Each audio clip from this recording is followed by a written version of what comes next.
I think I'm gonna be continuing on here with where I left off there. Sorry, I got a call and yeah, it ended my video, so I had to make another one. I don't plan on editing videos. I don't know how to do any of that shit.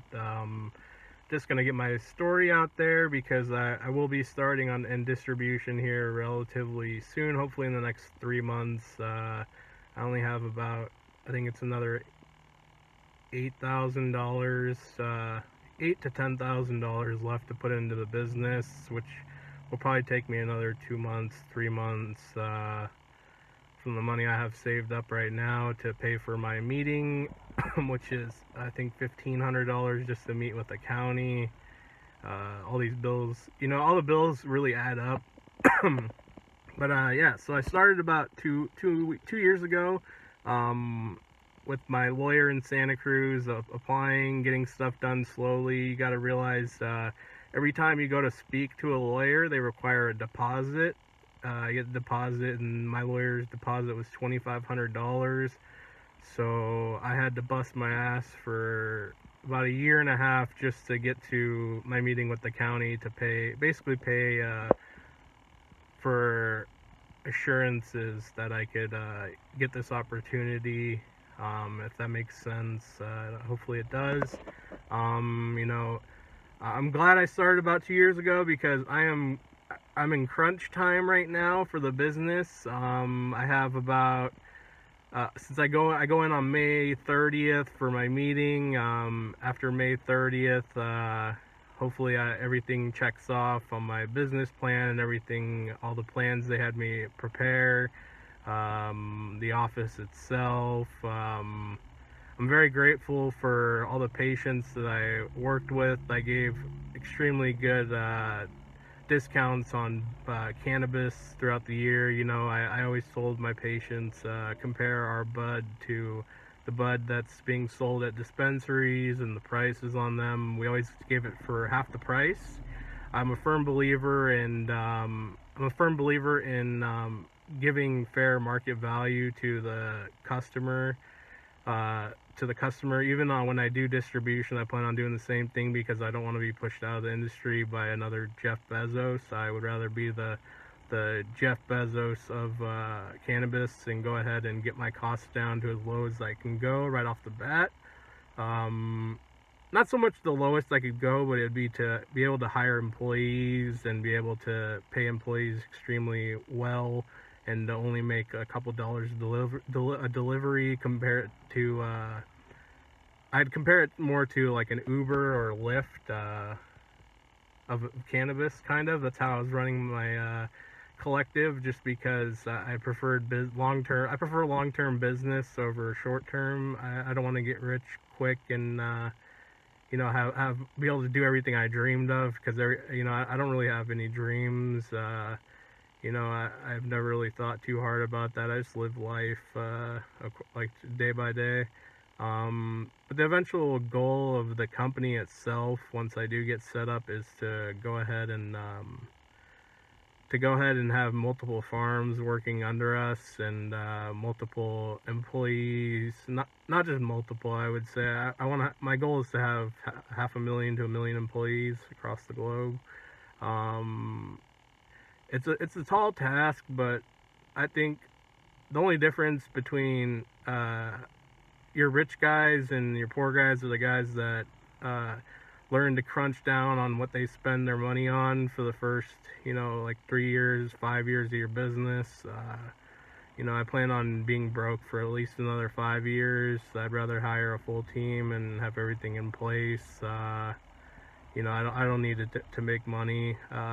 Long term, the goal would be to own as much farmland as possible, to use the profits from the cannabis business to go ahead and buy up farming land for crops. The long-term goal would be to use capitalism to go ahead and pay for the whole middle class and poor class of California to have free food. In essence, I would like to have farms growing everything. I mean, if you look at cannabis, people have gotten it down to a science where they can grow cannabis in pretty much any environment, which is huge.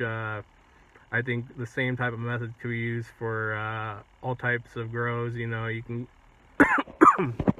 can really uh, grow a lot more food than there are people. It is possible. It's just a matter of someone doing it, and I plan on doing it just because I don't really have dreams like I was saying before. So if I don't have anything good like dreams or what people want me to do and stuff like that, your parents, I'll really get at some video games and use that money to pay for my college, like a couple semesters.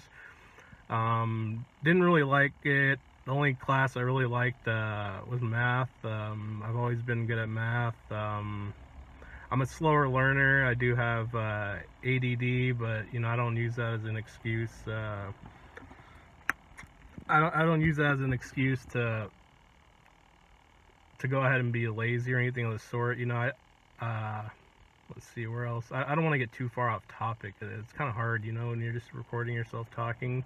When you're stoned, you just like to talk about a bunch of stuff. The business side, when I do go ahead and finish up with the county, and I'm fairly confident that I will get my license because I prepared all my business plans and everything of the sort months ago, and I even presented my business plan to potential investors. I've gotten turned down by everyone.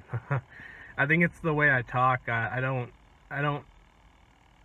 speak like I'm educated. I don't care if I use the word fuck. I don't care if I like sound like I'm fucking ghetto.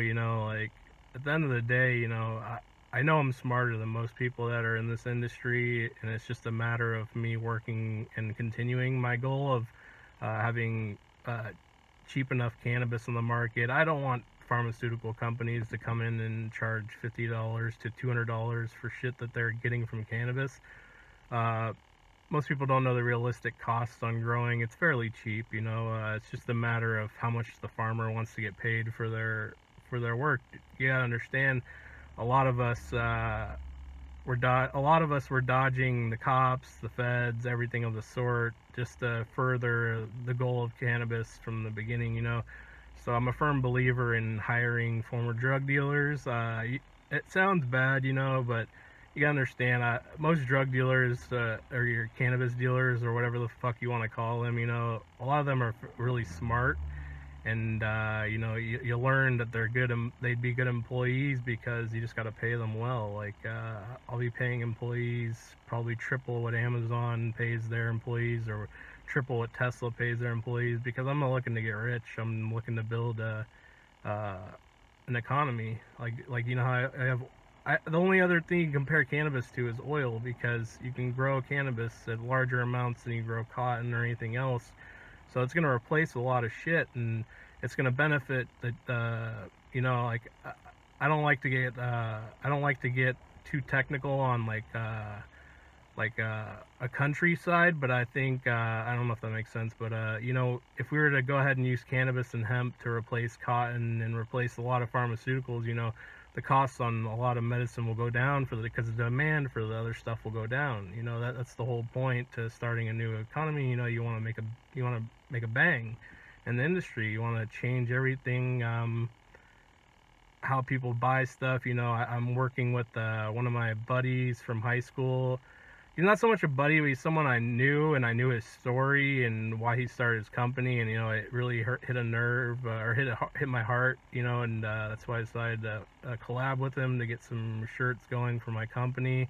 And then I have a seed breeder who also isn't looking to become rich. He's just looking to do seed breeding as a full-time job, and he just wants to live off of it. If he could do it, he wants to do it. And then he's pretty popular, I think, on Instagram or something like that. I'm not big on social media. I remain in the shadows a lot, just because it's a lot.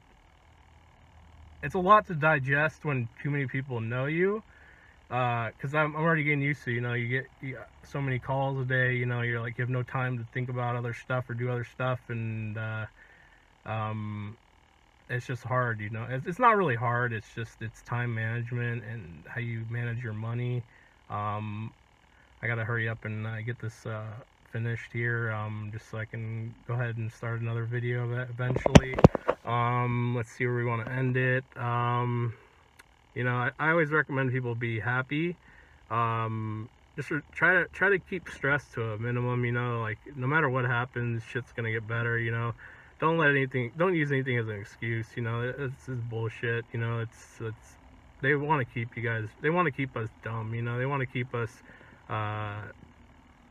non-competitive in markets. That's just how it works. You know, you just gotta, as long as you're willing to make minimum wage, continue doing what you want to do. You know, like it's much more worth it than working for another company and trying to make someone else rich off of your ideas. No matter what your idea is, it's good. It's a good idea.